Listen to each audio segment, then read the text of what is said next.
خوش اخلاقی رزق کی وہ اعلیٰ قسم ہے جو بے حد خوبصورت مقدر والے کو ملتی ہے۔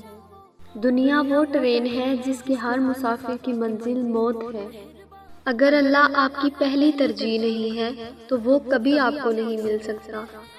ذکر الہی جب دل کی دھڑکن اور خون کا حصہ بنتا ہے تو سارا بدن خود بخود اصلاح کی طرف چل پڑتا ہے۔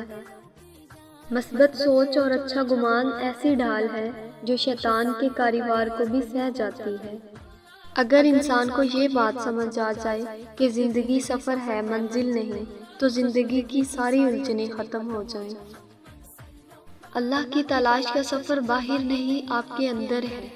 جس لمحے آپ خالص ہوں گے اپنے اندر میں، اسی لمحے وہ آپ کو مل جاتا ہے، اور جس لمحے آپ خالص نہ رہے اسی لمحے وہ جدا ہو جاتا ہے۔ سچا مسلمان اللہ کے سوا کسی کی غلامی پر کبھی بھی آمادہ نہیں ہو سکتا۔